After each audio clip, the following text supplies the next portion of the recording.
home this time too. I remembered something. You know, I remembered he used to bring the coke up to Dan Marino at the University of Pittsburgh. I knew those guys. Oh yeah, They're yeah. Well, still that's around. I'm telling you, that's why he dropped all the way to the Dolphins at pick 24 that year, because there was always rumors that he was doing coke in college because he was going to be like number one, and 5 quarterbacks went before him, or 4. Kenny O'Brien, all these guys, because of the coke rumors, and the Dolphins go, we'll take a chance on him.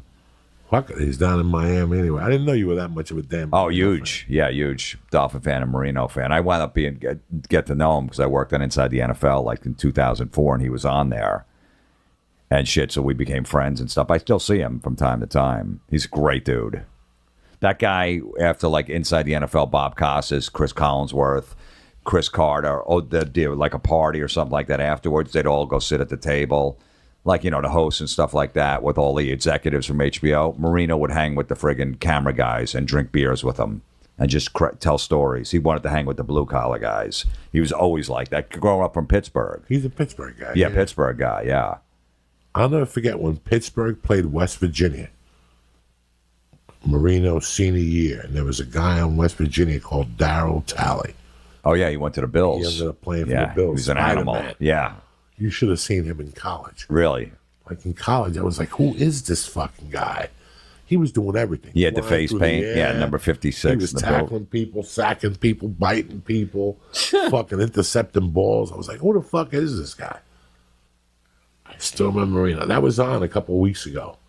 The quarterback thing, 30 for 30. With Elway and Marino, breaking it down, fucking brilliant.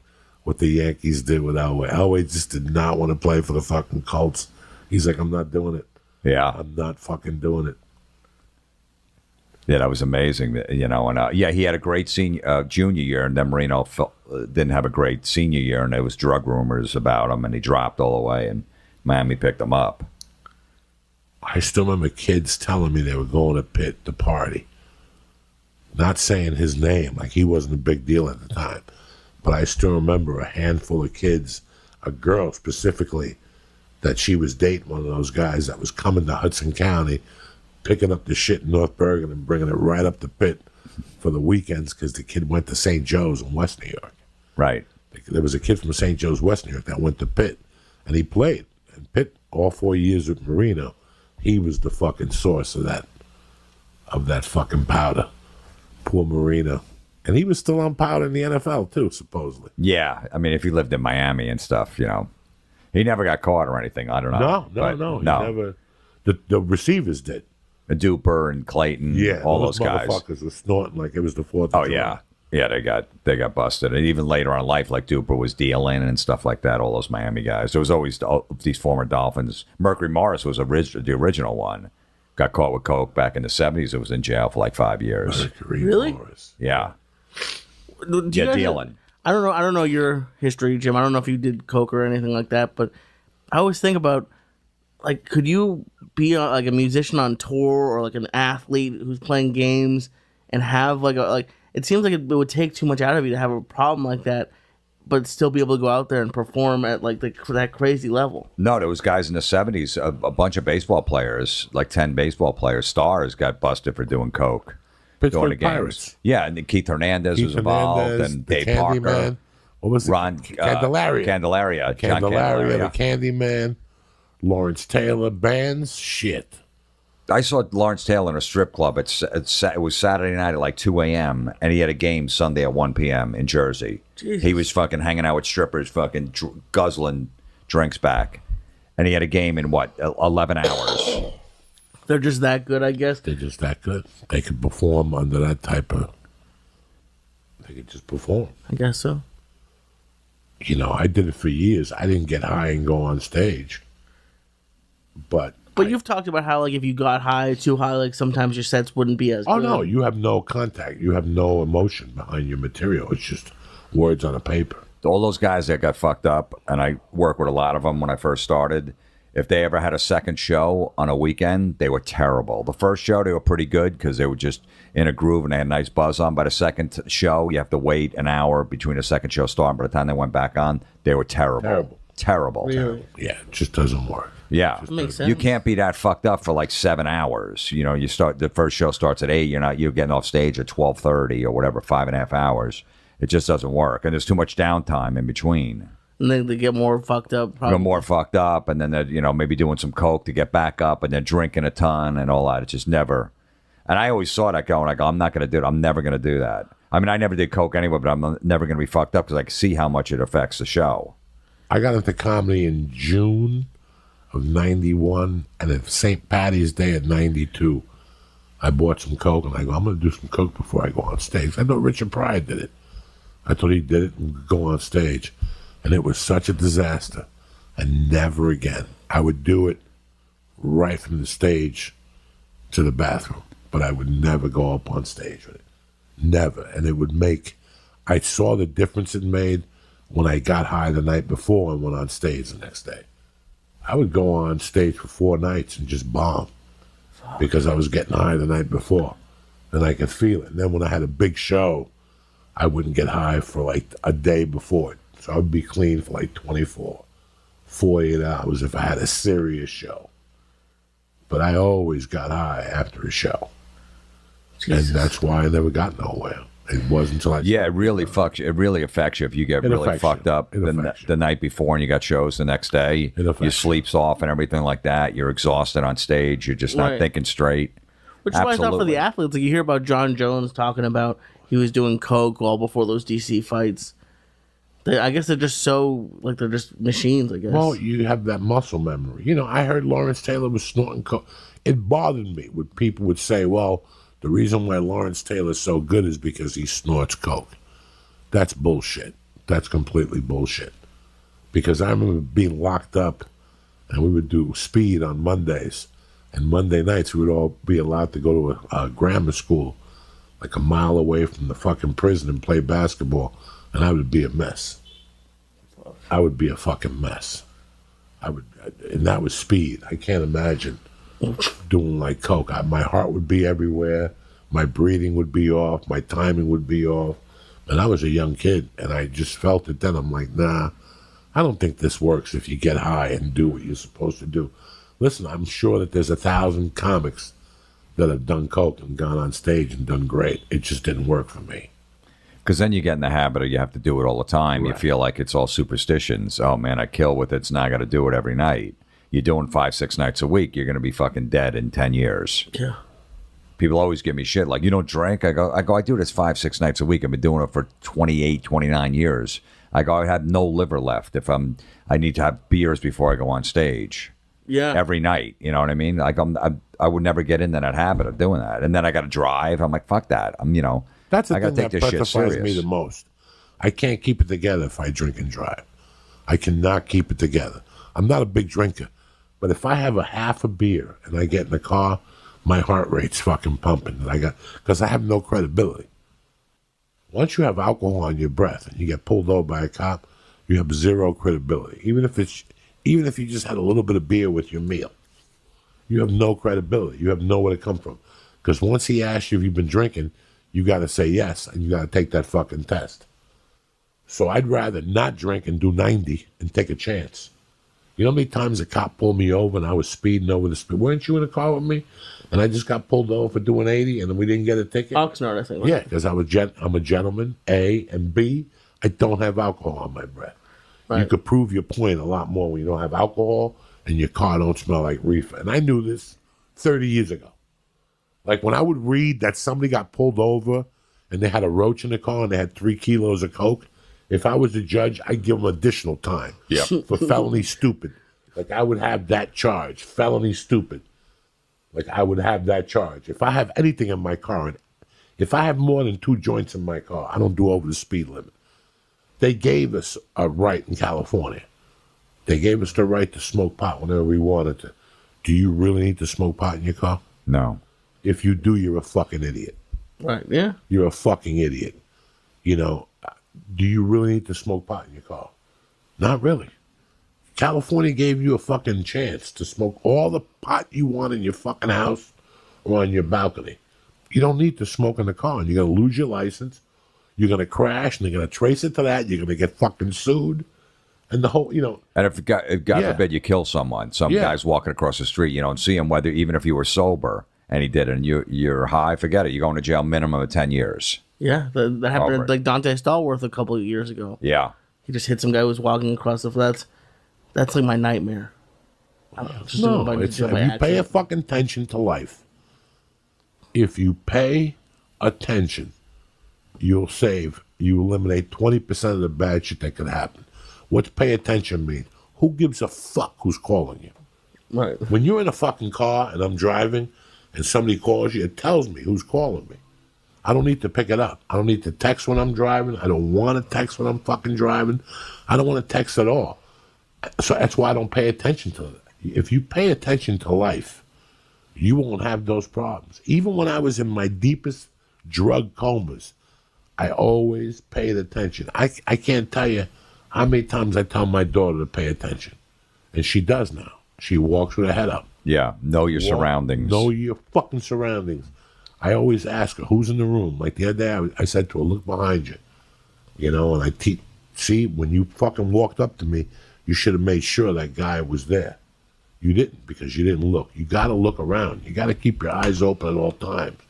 When I see stupid shit on the news, it breaks my heart, especially as a parent at the park. When I go to the park, I see parents fucking turn their backs and shit. You don't ever turn your back on your kid. Your eyes are always on your kid. If somebody talks to you and they're over here and it forces you, I stop the conversation. I stop the fucking conversation. I want to watch what the fuck is going on at all times. At all fucking times. And before I kidnapped the guy, right, I worked at a car dealership for a few months. I'm trying to detail this book as much as I can, so you just can't.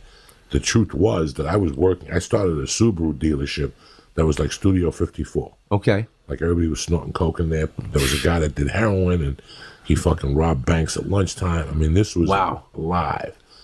It got to the point where it was so crazy. I said, let me go to a Chrysler store. They were a little older. They were all white. Right. They were all like respectful. Half of them were veterans and shit. You didn't see nothing like I've never seen anything like that before. Like at the Subaru place, somebody in service sold coke. Right. At the Chrysler place, the manager and the salesman, the head salesman, would sell coke. Wow. Everybody was coked up. And I still remember days that there'd be 5 customers on the lot, and every salesman in that office would be so coked up, they were in their office pretending to be on the phone. And people would be out there going like, I'm here to buy a car. And they'd be like, we're on the phone. Like they were coked up. So from that lesson, I didn't snort coke in the date. Like, I'm like, I got to Usually, I got to pay attention to these guys. Don't get me wrong. I fell for it a few days. Right. But I always knew that I'm not going to sell a car. And I'm going to sit here like these 4 fuck. The dealer's name was Rob Dando. Rob Dando. Sweetheart of a guy. Subaru. Yeah. We sold Chryslers. Right. And his big pet peeve was his red Parker pen. His wife gave him a Parker pen for their anniversary. All right. And he felt it was his lucky red pen. All right. So every time he went out to get a customer, he'd be so coked up, he'd be sweating. He'd put his pen down, and I'd swap the pen. I'd steal it. And he'd come back and look for the pen and look under cars. Oh, God. He would say, I can't sell a car. Somebody stole my lucky red pen. So then, like, he would go buy one, another one across the street. I'd wait till he'd get coked up. I'd steal the pen. Just doing the tricks. I did this to him once a week. Then I started taking the red pen from him. Oh, God. And giving it back to him. Like putting it in the bathroom. Oh, God. Somebody would go to him and say, we found the red pen in the bathroom. And he would go, but I wasn't in the bathroom. And then he got so fucking... Mysteries of the unknown. He started getting so coked up. Lee always thinks like I torment him. Right. He doesn't know I've been doing this for 30 years. Like I make people go crazy. Like I'm the best at making people go crazy. Oh, yeah. Jeez. So I would put pens in places where he weren't. Like I would go into the secretary's office and put the pen in her desk. And then she would come back and go, Rob, why is your pen on my desk? And he'd go, I lost that 2 days ago. Why is it on top of your desk? He said, I don't know how I got here. So he would scratch his head because he was the best salesman. So my game was to throw him off point. Right. So then he started selling coke. But he had a wife that was straight, that didn't do coke. Oh, God. So he would hide the coke at the office. He was getting 2-3 ounces at a shot. And what he would do is he'd throw cut on an ounce. Right. And weigh it into grams and put it in little packages. All right. And hide it in the ceiling. And I would go to service at 6 in the morning. You know when service first gets there? Yeah, right. I would go there, coked up from the night before, take the ounces out of the ceiling. And I put Coke in the grams and take Coke out of there. I take an eighth out of the 1 ounce, put an eighth of speed of cut in there, and take another eighth. I was doing that to him for a month. Holy smoke! And then I started switching the Coke on him. Okay, then I started taking it out of the ceiling and putting it in this. you can find him. You'll find yourself in the trunk. God, I was tormenting this kid. He would come. I would see him in the. He things. still thinks about this. There's no way that he does this. Listen to me. I did this to him for 6 to 7 months. Oh my God! It was a constant torture Shame on you, every man. day. He would go up to the manager and go, "I don't know what's going on. I'm losing my mind." Good God! Unsolved I probably mysteries. stole 40 pens from him, and I had a secret spot for them. And one day, when he was in the middle of his nervous breakdown, because then he found out somebody was messing with his Coke, and he couldn't figure out who the fuck it was. I gotta get to the bottom of this. Somebody's bulldozing me in the mornings. He didn't. He was a white dude. He would use words like bamboozled and shit like that. He's like, somebody's bamboozling Someone's me. sabotaging me. And I'm like, bro, I don't know what you're talking about. He goes, we got to start coming early. I think somebody comes here in the morning and takes my Coke. I was tormenting this kid. And then one day I showed up. I was quitting. I was getting ready to quit and go back to the Subaru store before I kidnapped Bella. And I fucking gave him, God punishes. Because 2 weeks later I ended up in fucking jail with a fucking $50,000 bail. And the day I quit, I had a stack of pens. It had to be 4 inches, 30 of those Parker pens. Yeah. I had them in a heavy-duty rubber band. And the day I quit, I go, Rob, I got something for you. A stack of dynamite. And I put the fucking pens on the thing. And he almost broke in half. Wow. I was like, it was you. I had no fucking idea. Were you stealing my Coke, too? I'm like, Oh, God. Unsolved mysteries. But then I invited him to my wedding. He was good up there. Eddie, He was sweating up a storm at my someone's Coke is disappearing. Why? What reason? Who else does that shit to people? Gosh, man. I tortured that poor soul. Good God. When I started switching the Coke on him, Pablo, you know how that is. Yeah, that's... When you think you hid the Coke behind that picture, and now it's in the tissue box, and you don't know how the fuck it happened, and you're fucked up already. Oh, yeah. Now your mind's playing tricks on you. Are any stories coming back, Pablo? Like, God, yeah. Joey did mess with me that weekend. Like, No. That's funny. Joey. I never messed with My Pablo. Coke did I love move. Pablo. I remember love putting it in my hat, and then he was wearing it. You know, in reality, I never think I've done a line with you, Pablo. No, I don't think we No, have. we I offered him. Yeah, we time. knew we each other did it, Yeah. but we never really broke that bond because Well, he was freaking me out because he would go. When I first met him, he goes, "Hey, the vampire," and then the shot, and then I go, "What is he doing?" He goes, "You know what I'm talking about. 2 shots, little porno movie." I was going, well, "This guy knows too much. This is because I used to tell him about witchcraft, breaking for crying out out. the cape. Yeah, but I didn't understand That's that. what I But, meant. Whenever you do coke, you break out the cape. and then but when you said the porno, then you do the shot and once. Oh yeah. Oh, God. You put the porno on, a couple shots. I go, what is this guy? So he thought I was like a heretic. He thought I had a fucking. He thought I had a direct camera to his fucking house. Yes, that was kind of you got a porno in the VCR. You know what? Does he know?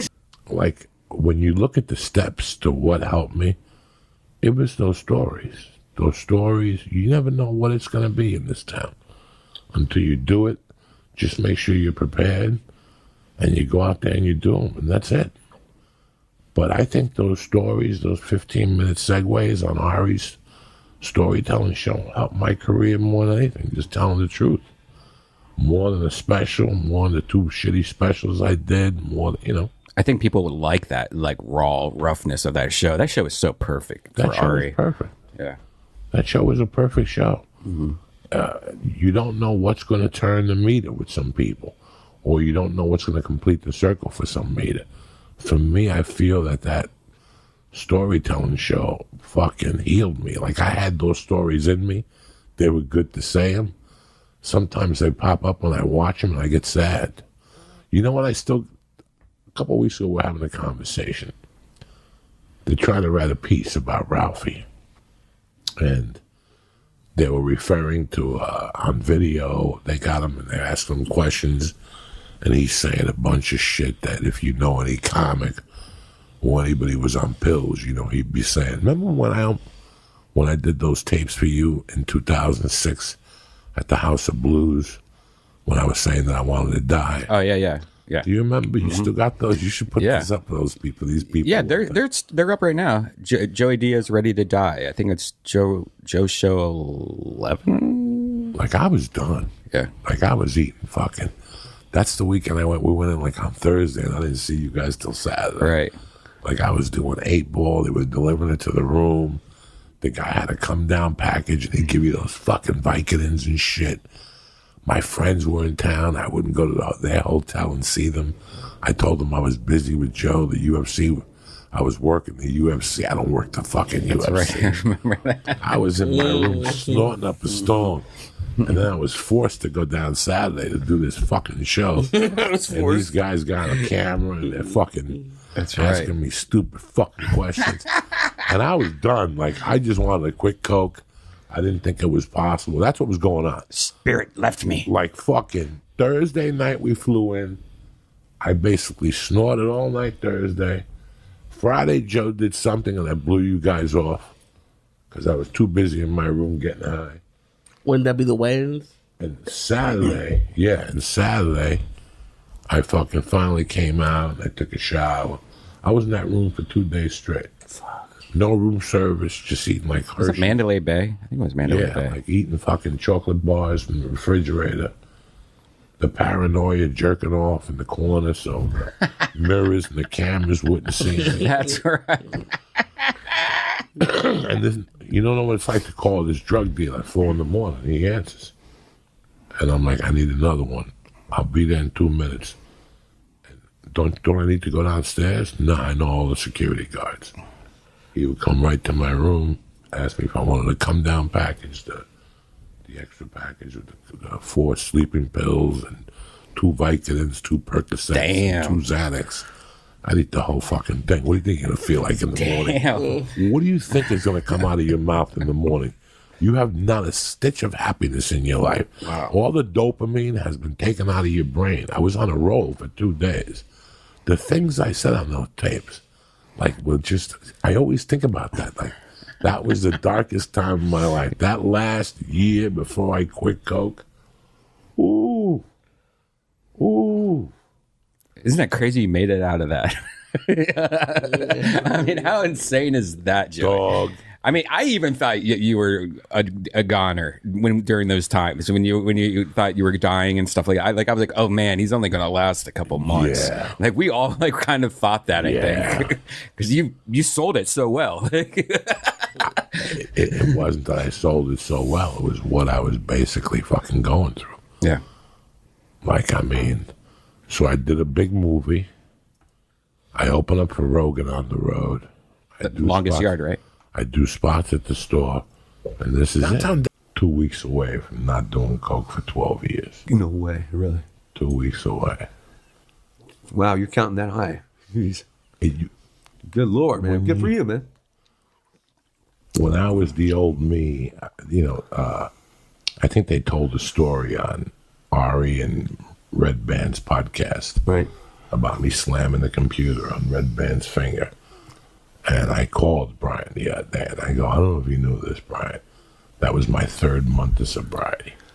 Oh, really? I was January of 2008, and we were at Cobb's Comedy Club. Right. And, I got clean like November 10th or something like that of 2007. Well, just blow? Just blow. Right. Just blow alcohol. I wasn't really a drinker. Right. My thing was that cocaine by myself. And how would you come down? Just smoke weed? Or? I'd smoke weed. I'd maybe a pill. Okay. Whatever you had, But the pills would take me somewhere else. It's funny, I watched Dolomite last night. Oh, okay. And he says a line in the beginning of that. They're at the diner, and he gets upset, and he goes to his car. And he goes, I've been here all this time, and nothing has happened in my life. And he goes, whatever I'm selling, nobody's buying. Right. And the way he said it, and the way he meant it, as a comic, you get to that point one day. Yep. Where you're like, whatever I'm selling, they don't want to buy it, whether it's a script, right, my act, I'm just fucking death, and right. he becomes, for me, that was, what made me quit. Like, I was like, I either have to fucking do this or they're not buying what I'm selling no more. Right. Like, yeah, I lucked out and picked up some movies and shit like that, but I'm not going to pick them out anymore because the word's going to get out.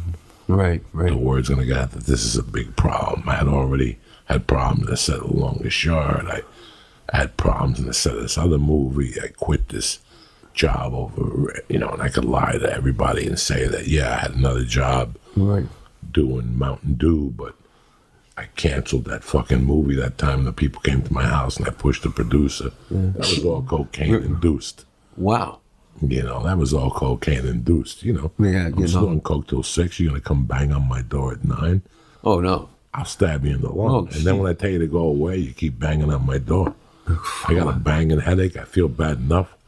The dealers already called me twice because I didn't put the $50 in the saddle and took the coke. Right. I need you knocking on my door to go do a fucking movie down the corner about the dumbest thing I've ever heard about in my life. Right. The word's going to get out.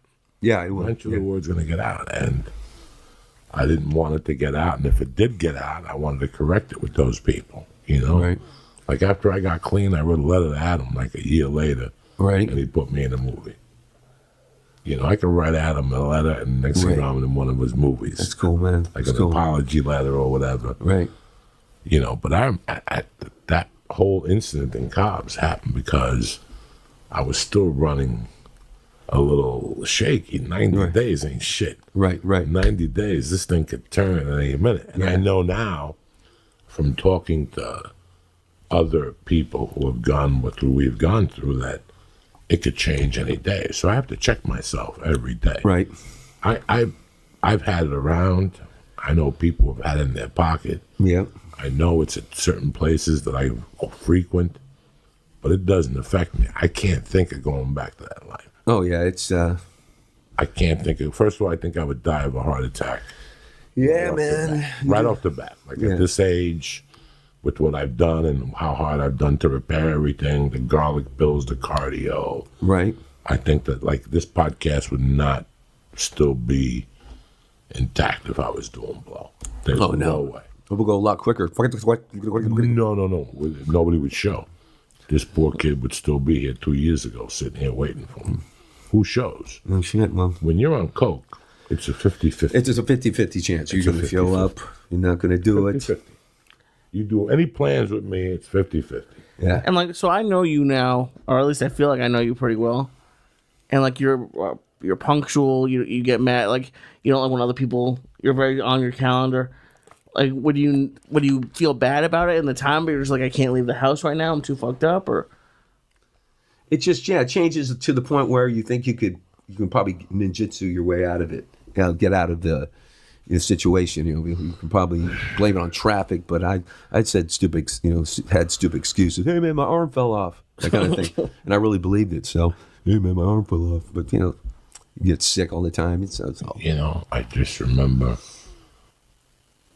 There was a time where I could not sleep, stop doing coke at 4, and get in the car at 6:15 and go on a plane ride. Feel a little creepy at the airport. But as time went on, the addiction turned into something different. And it got to the point that if I was high till 4, I wouldn't even leave the house at 6. Like I would call the comedy club and say, I'm getting on the plane. I'm headed to the airport, but I wasn't even leaving the fucking house. I did it to about 4 or 5 comedy clubs before they caught on, I think I did it to Joe one time, and you see how I am about comedy now, and you're like, I can't see that. It wasn't me. It was whatever I was doing that was, the last year I canceled 8 gigs the Friday of. So let's say you were supposed to leave Friday. Thursday night or Thursday during the day, you're like, okay, I'm not going to get high tonight. I'm not going to get high. And then at the last second, you're like, fuck it. Let me go get a package. I'll be fine. All depends how good the show is. If you rock, you want to re-up. No. But I'm talking about even getting down there. Oh, getting down there. I wouldn't even make it to the plane. Like I would leave, and I'd have the owner of the club waiting for me at the airport, calling me, going, "Where are you?" And I'm going, "My plane got delayed. We got debunked to Oklahoma, and now there's a tornado, and they're still going to go. We'll come in tonight. We'll replace you tonight. Coming for tomorrow." And I would still make up a story. Like, it was that bad. And I think of my life now, you know, if you made plans with me to see me at 1 in the afternoon, it was all 50-50. Even during the day. Yeah, I didn't do it in the daytime. But when you wake up at 8 and you have the depression from the night before, or you go to bed at 8 in the morning. I go to bed at 8. You know, I would the last year I would stay up until Terry would wake up to go to work. And then the last half hour she was there, I was just faking I was sleeping with my eyes closed. Meanwhile, my heart's pounding in the fucking bed and she's getting ready around me. And as soon as she would leave, it was like a breath of fucking relief. Yep. I could open my eyes and jerk off one more time and try to fall back to sleep. So I don't dread those things. I don't dread fucking over people, because that's the only towards the end you're fucking yourself over, but more or less you're fucking people over. Right. I mean, and this isn't just myself. You know, I heard he'll tell you. I think Artie will tell you the last year, the last day of crashing, he just didn't show. You know, rest in peace. I love him with all my heart. I mean, it's well documented. And this is where our fucking world falls apart. That Gandolfini would disappear for 3 days. Come back and pay for the production. I know a friend, he did it to his movie, and he gave him $120,000 for the day of production. And I know for a fact he did a movie in New Orleans, and he went out and supposedly somebody slipped him a pill at the strip club. They couldn't get a hold of him. He had to pay for the whole day of production on a Sean Penn movie, $250,000. Wow. You know, that's your nature, to disappear. I would disappear for 3 days, Lee, where you couldn't. And there was no cell phones in the 80s. You just called the house. Right. I don't like disappear. Is there a way to describe it to someone? Like, I'm trying to like, because to me, I can't even wrap my head around it. Who's an attractor? Let's just say Kate Quigley. Okay. Kate Quigley. Okay. Friday, you go out, you get your paycheck for $800 for 2 weeks, and you go out and spend $500 on coke, a bag, because Joey's supposed to split it with you. But I got fucked up the night before and spent the money from that coke. So now you're stuck with the whole 7 grams. And you go to the comedy store, who do you bump into? Kate Quigley. She's got a dress on. You could tell she's got a thong on. You got 2 lines in you. So Kate Quigley's looking completely different than what she looks like to you now. Kate Quigley's now your friend. Yeah. When you look at her on cocaine, she looks like a victim. Like she's just what do cheaters go after? Yeah, those gazelle prey. Yeah, that's what she is. She's just prey. So now let's pretend you went to Pablo. And you said, Pablo, give me that 7 grams on the arm. I'm going to sell it to Joe Diaz. I'm going to make a profit. So now, even though you got it in your pocket and you're going to make a profit on Joe Diaz and you still owe Pablo $500, you're going to look at Kate. And I'm just using Kate as an example because everybody knows that she's a pretty girl. I could use 1,000 other girls, but Whitney Cummings, whatever. You look at her, you know, they got a thong on, they bent over. You know, they do coke. You give them a package, you make them go to the bathroom. They do 2 bumps, they come back, they tell you the coke is great. And then they come back, give you 2 more. Now it's 3 in the morning. Now where we're going to go? I live in Studio City, and I got another 7 grams up there. Kate Quigley or whoever it is going to come up there with you. Yep. Now, the first gram that you do, you're okay because you're in profit. Yeah, right. You're just losing a little profit. You still got Pablo's money tomorrow. But next thing you know, you talk Kate into taking the top off. And you want to do 2 bumps off her tits. She's snorting. Pretty soon, you're like, okay, fuck Joey's Pablo. Now we're moving on to fucking Pablo's money. Even though you and Pablo are best friends, you grew up with Pablo.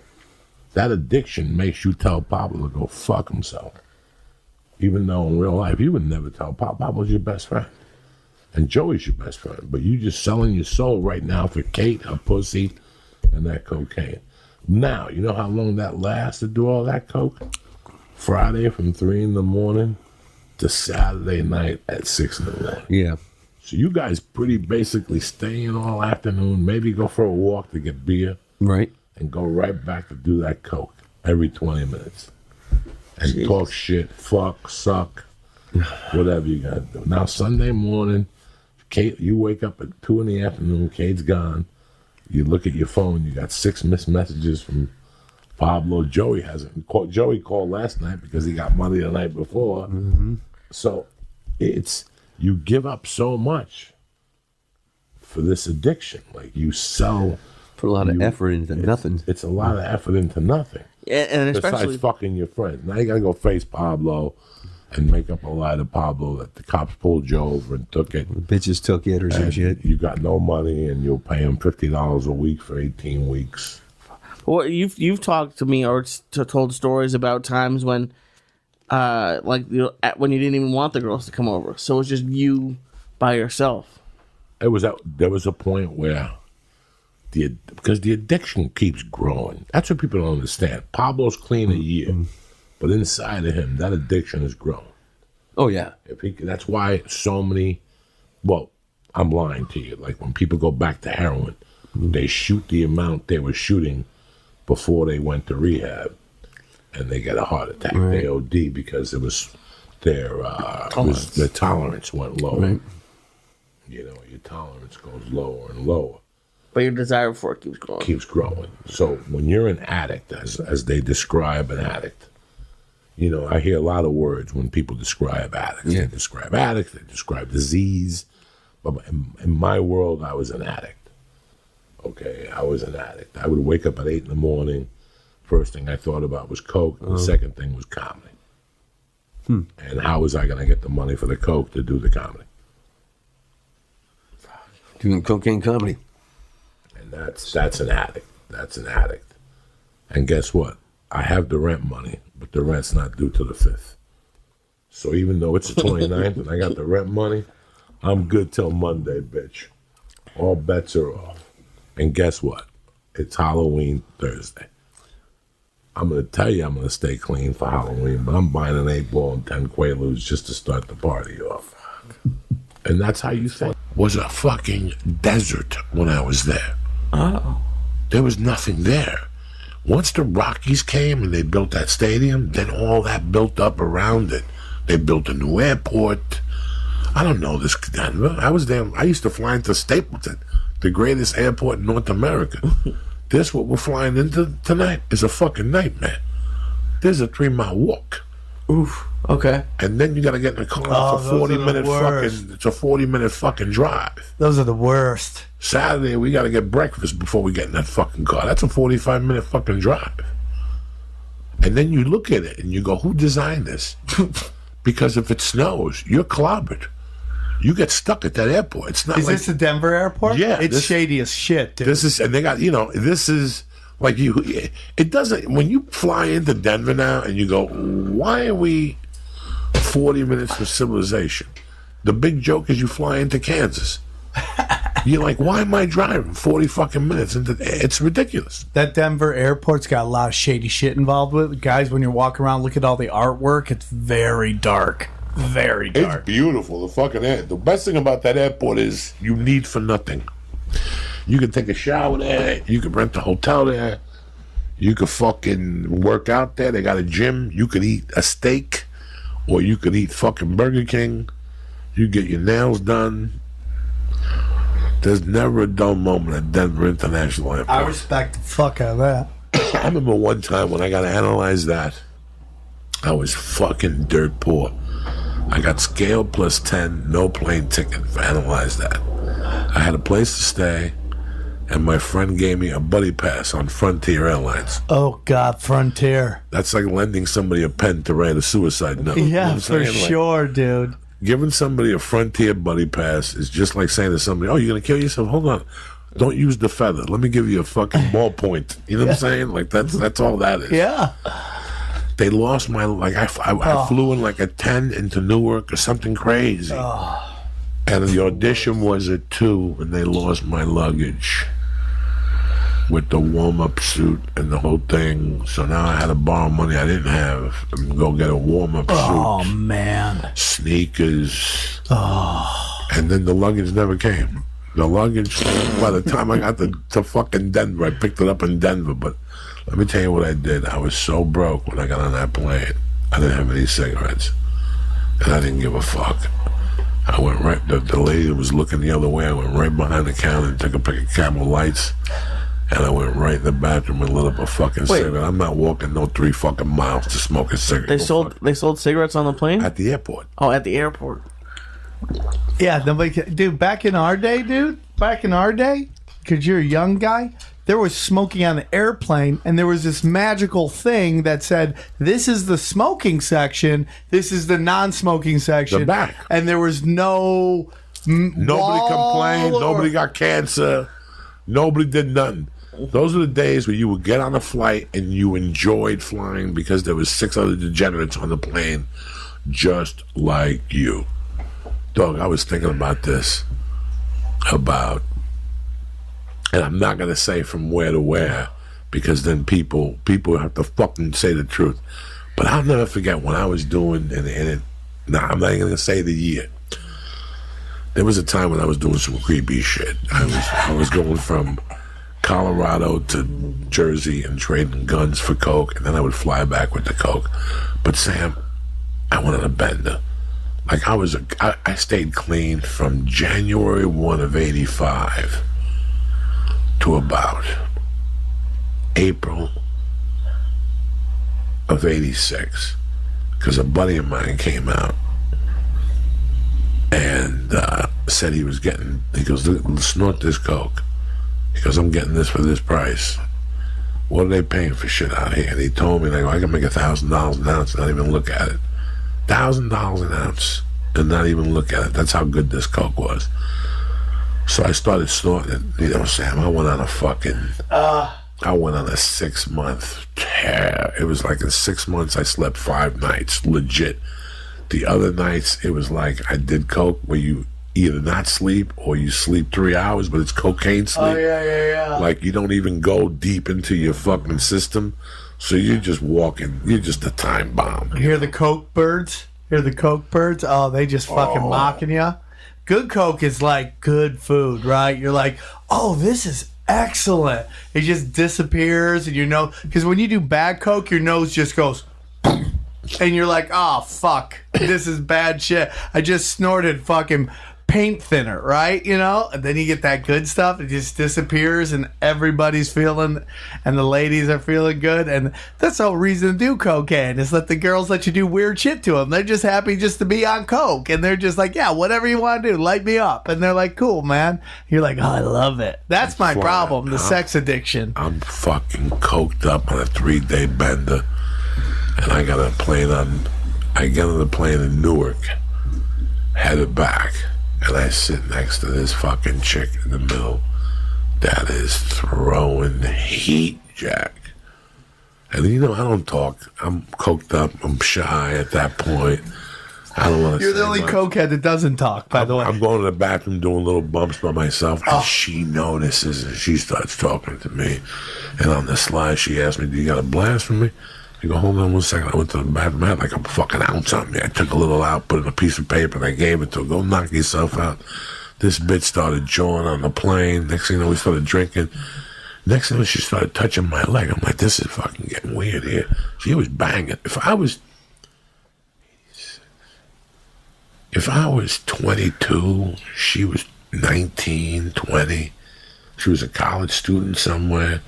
And she was snorting. We were fucking high. And next thing you know, I'm fingering her under a blanket on a fucking plane. I never got her name or her number. That's all I have left. It was crazy. Like, it was, who do you meet on a plane and you're fingering them? She was grabbing my cock. She didn't jerk me off or blow me or nothing like that. Nothing. But it was just crazy. I was fingering this girl. That was the time I went to Denver Airport and my flight to Aspen was delayed. I got 9 ounces on me. So I said, what am I going to do on that at the airport? And I hid the coke in those lockers where you keep the key, like fucking Get Shorty. Yeah. And I would take like an 8-ball of the chunk, and I would go to the bar, and I was just fucking drinking doubles. In those days, I was drinking that fucking whiskey and scotch doubles on the rocks. And another one, don't touch the ice cubes, I'll fucking kill you.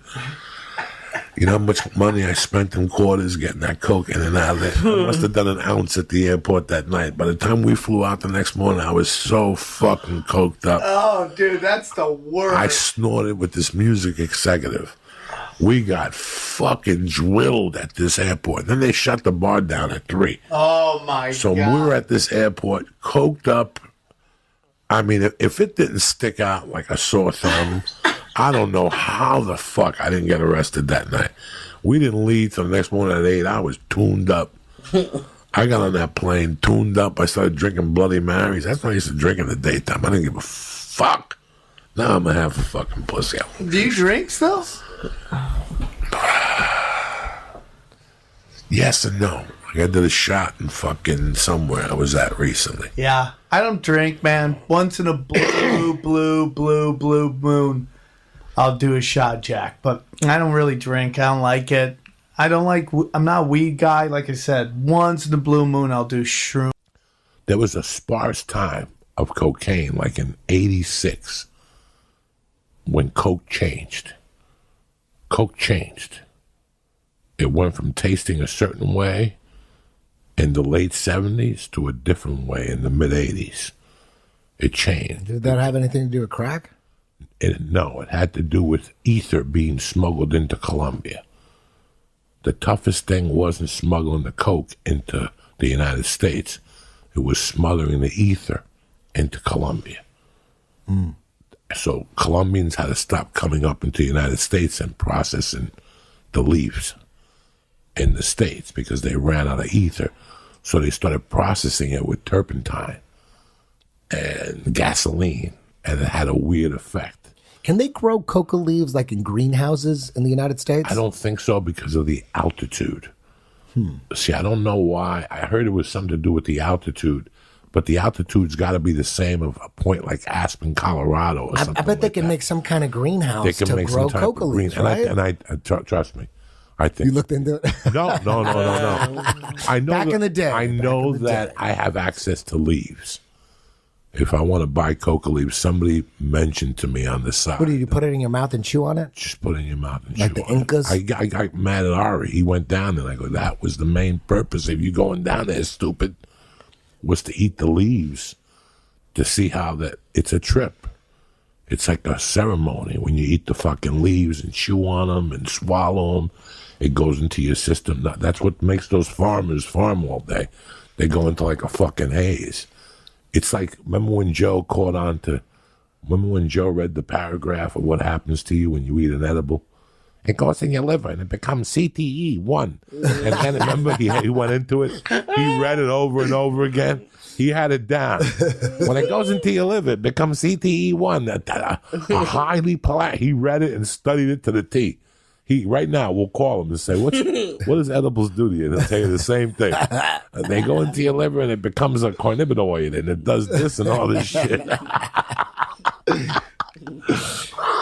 What are we talking about? I don't know. Me neither. But that's what Coke from the 80s. Yeah, Coke from the 80s. It turned, and that was when the government got involved. Once our government said, whoa, these motherfuckers are making some serious money. We need some of that paper. And that's when they jumped on Noriega. Yeah, they needed money, black ops money. That's what they money. did. That was it. They were running guns, running drugs through Arkansas while Bill Clinton was the governor. The governor, yeah. That's why he became president. They say, you let us use your state as a drop-off point for all this coke. I mean, they even put it in that movie, American Made. Barry Seal, he was the CIA pilot. There's books written on him. He was dumping it off in Mena, Arkansas, while Bill Clinton was the governor and George Bush Sr. was the president. And then guess who became the next president? George Bush. Bill Clinton. Bill Clinton. What about the scene? It was like he hooked him up. Dog, it was like a favor. What about the scene when he's in American Made? Tom Cruise is making so much money as Barry Seal. And they finally arrest him and they take him down to the police station. And he's like, you know what, man? You guys ever drive a Cadillac? I'm gonna buy each and every one of you a Cadillac. And they're like, are you trying to bribe us? And he goes, nah, I'm not trying to bribe you. He goes, I'm just trying to give you a little something for your efforts today. I'll tell you why. Because in about 5 minutes, that little district attorney lady's going to come out of her office and she's going to tell all you boys to go home and I'm going to walk on out that door. And they're like, sure. And all of a sudden she comes out, goes into the prosecutor, whispers in his ear, we got to let him go. And they're like, what? And he goes, I told you, fellas, you should have took the Cadillac. That's just like he was connected all the way to. He was working for them. And He's like, he's one of us. Shut him down, and they threw everything away, and they fucking the nephew. Remember the nephew when he dropped the nephew off? That's when they were pipe bombing people. That's when they were bombing people, and they bombed that guy from Aspen, Colorado too. His name was Stephen Graybo. He was about to testify against him, and they put a car bomb in his car. That's what the Colombians are doing then. And supposedly it was the white guy from Cocaine Cowboys. He later on wrote a book called American Desperado. And he wrote all the bombings he was paid to do